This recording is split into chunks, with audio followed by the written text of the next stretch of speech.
So yan mga idol, isang mapagpalang araw po sa inyong lahat. Yan,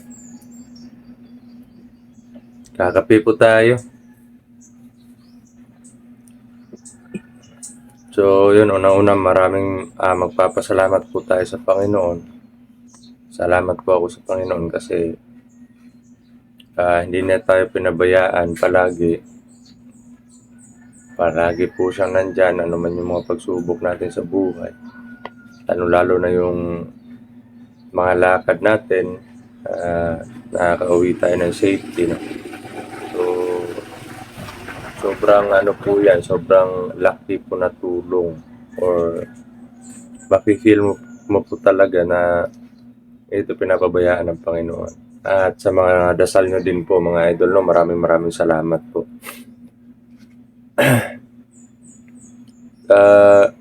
Linawin ko lang,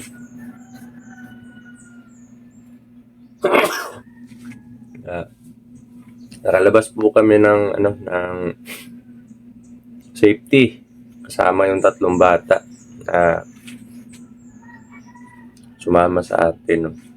Yun nga lang, niratratan kami. Hindi ko matukoy kung kanino mga tao yun. Parang nagmamasid lang sila habang nakikipaglaban kami dun kay Dragon. At yun, sa mga nagtatanong naman po, actually marami nag-PM sa akin kung wala na ba daw kasama sila Dragon, ito ganyan. Actually po, marami pa yung mga commander talaga na kasama nila noon. Oo, nung aktibo pa ako doon sa sa Mananabas, pero yung mga ginagawa po lang kasamaan, hindi po ganyan yung ugali ng Mananabas noon. Hindi po ganyan yung ginagawa or gawain ng Mananabas. May mga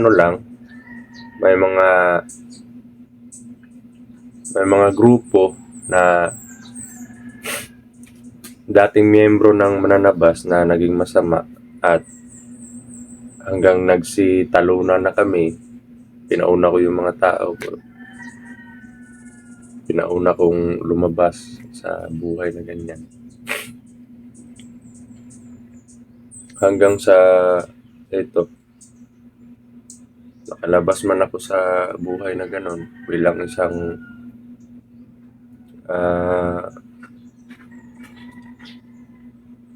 Mananabas or isang Commander Lawi. Yan. Pero nakalabas man ako, pero nahabol pa rin tayo. Buti na lang dito pinapabayaan ng Panginoon at andyan din po kayo sumusuporta, nagdarasal. Yan. Maraming salamat po mga idol sa dasal ninyo, pagmamahal, suporta, yan. At yun, naihatid na po namin kahapon yung mga bata. Naihatid na po namin para lang dinurog yung puso ko doon sa isang bata na hinatid namin kasi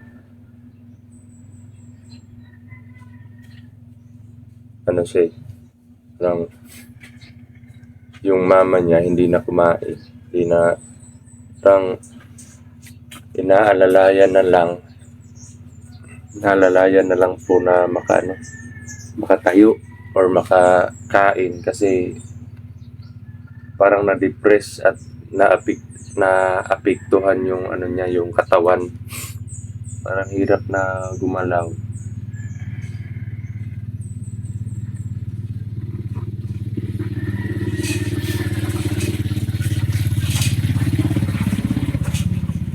Sensya na po kayo, panay tingin ako sa mga dumadaan kasi nasa gilid lang po tayo ng kalsada. At alam naman po natin yung panahon ngayon. So, ayun na napatay na natin yung 7 superior, no? Patay na po natin yung 7 superior. Muna ako, mag ah,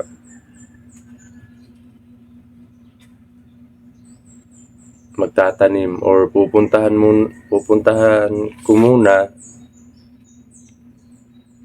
yung yung lugar na sinabi ng kaibigan ko manggagamot na pwede daw ako magtanim doon. Kasi kung doon ako babalik sa dati kung tinitirahan, delikado pa yun doon, mga idol. Yung kaibigan ko manggagamot, parang katulad lang din nun sa akin noon na hindi pa ginagamit ng may-ari. Kaya pwede ko pang pagtaniman. Basta lang basta malinis lang yung lugar. Ganon yung doon. Yung problema ko nga, sana ko magkukuha ng panimula kasi nga, pa yan maglilinis pa kasi siya, parang medyo gubat na siya. Maraming mga kahoy. Parang katulad lang din nung nagsorbe kami doon. Parang katulad lang din doon sa dati kong tinitirhan na may sapa din, na may ilog din siya. Kasi dati ding sagingan yun sabi niya. Tapos, nagkasakit yung mga saging, na-abandon. Pinabayaan na lang na may-ari hanggang pinatira daw siya doon. Kasi, pero sa hindi pa siya nakatira doon, antingero na po talaga siya. Antingero na po talaga siya.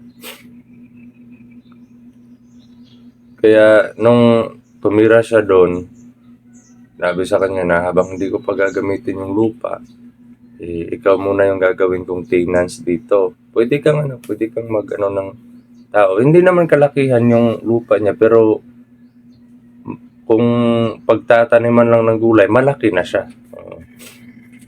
Makaka-ipon ka talaga pag basta lang yung presyo ng ibebenta mo or ng produkto mo. Basta okay lang yung presyo. Alam naman natin yung panahon ngayon, kung tayo yung magbebenta, mura. Pero kung tayo yung bibili, mahal.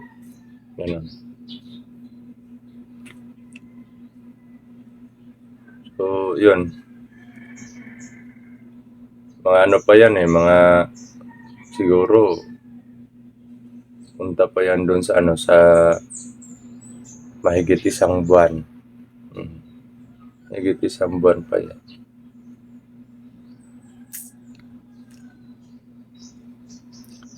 Bago tayo siguro palagay na lang natin 2 buwan bago tayo maka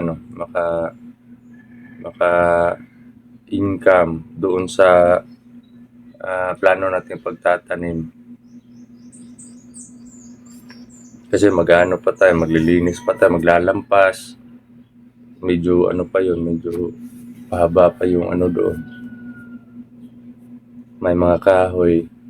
Tapos pagkatapos na lampasin, kakalat mo yung yung damo para pag maarawan siya, parang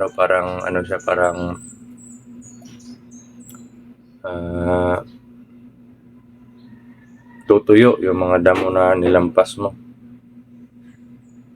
Pero mo, pa natin yan i-level pa natin yan sa lupa parang siya, tawag nito, parang hirap ako sa yung malalalim na Tagalog. Hirap talaga ako. Parang mo lang siya, ikakalat mo lang siya.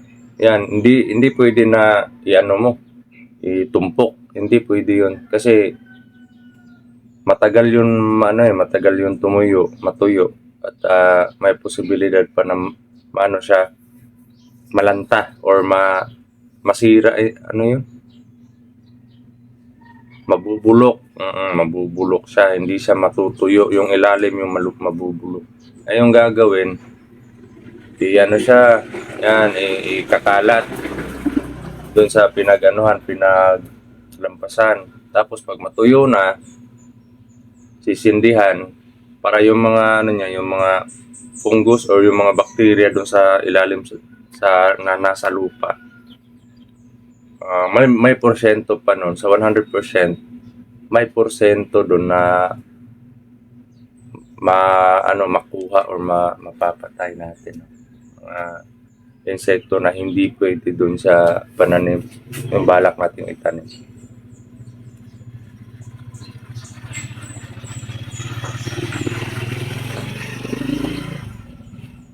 Ayun.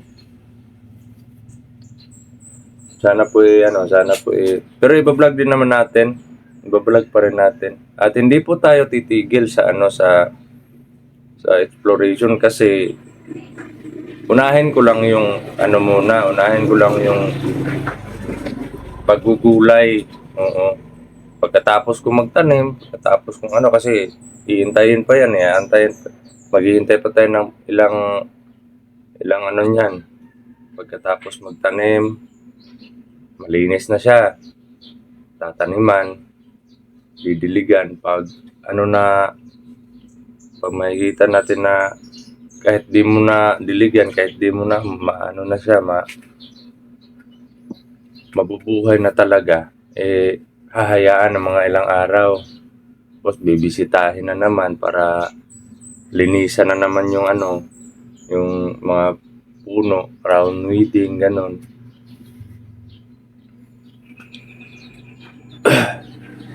Habang pag dumating na sa point na gano'n na pwede na nating iwan muna ng mga ilang araw, hintayin pa natin. Mag-explore tayo. Pupuntahan natin yung mga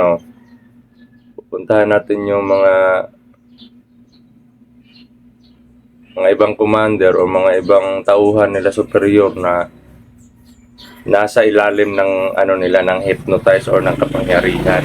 Yan yung pupuntahan natin para masagip pa natin yung buhay nila.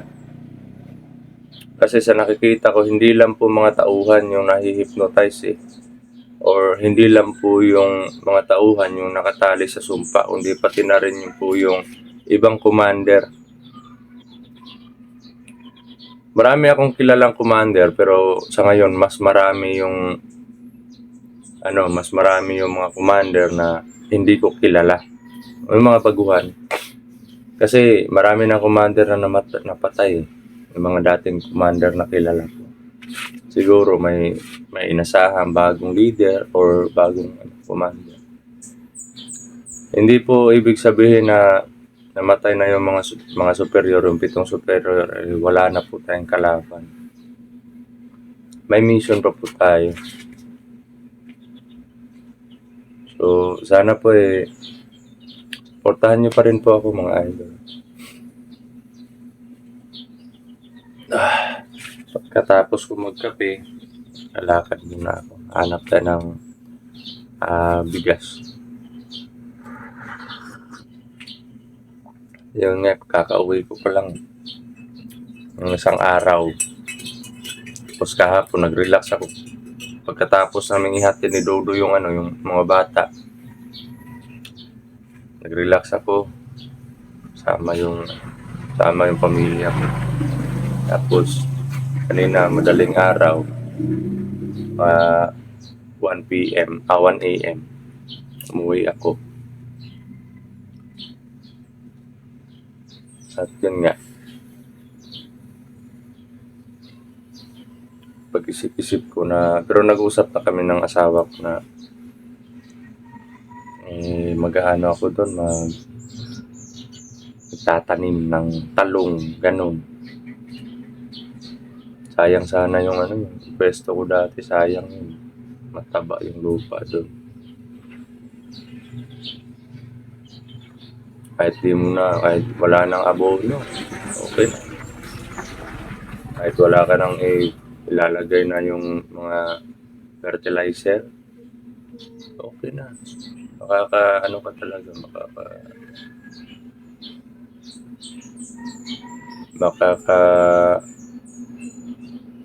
Makakaulam. Yan.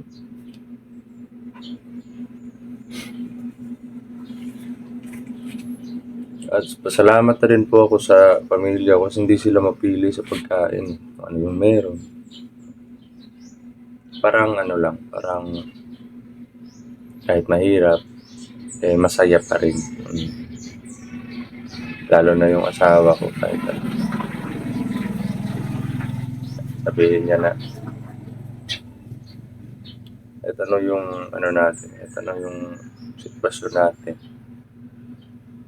Kailangan mabuti nga sana kung may bigas. Yung mga bata yung i-secure natin kasi tayo. Actually mga idol, pag may bigas po kami, yung mga bata lang po yung kumakain ng 3 times a day. Minsan pag nagugutom sila, wala kami pambili ng yung mga pagkain nila, yung biskwit, ganon. Yung ginagawa ng asawa ko, isang araw, apat na beses silang kakain. Kaya, yung mga katawan nila, mabilis lumaki at mahilig yung asawa ko maghanap-hanap ng yung mga gulay, yung mga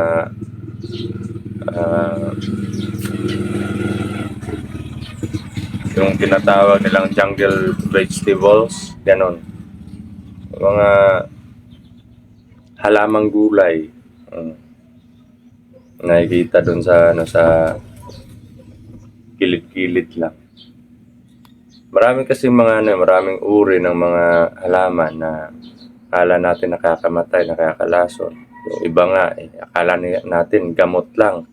Pero di natin alam na hindi lang sa gamot, pang-ulam pa. Kumbaga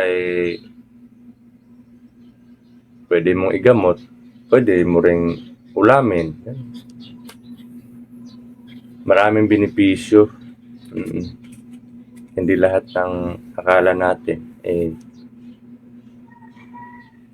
nakakalason. So, yun mga idol, no. Dito muna yung video natin, update. Sana po suportahan niyo po pa rin ako doon sa natin sa next journey natin, no, sa buhay. At sana wala namang gulo, wala nang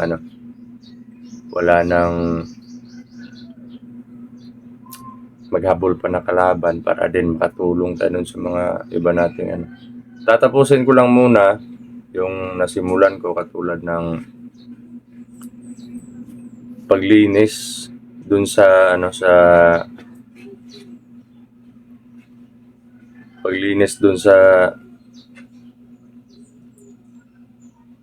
dating location, or kukunin ko yung mga tauhan nila na nakatali pa dun sa sumpa, at habang nagtatanim-tanim tayo, pag okay na yon, wala nang ibang kalaban, proceed na tayo dun sa mga kaibigan natin, mga kapatid natin. Baka may maitulong tayo dun sa kanila, no? So, yun. Nag-live shoutout po sa inyong lahat, mga idol, no? Sa mapagpalang araw, mga kapatid, nanay, tatay, ate, kuya. Ayan. Ito po si Brad Dudong Adventure, ang kasali mahal ko. Bye. Sulot po ako, mga idol.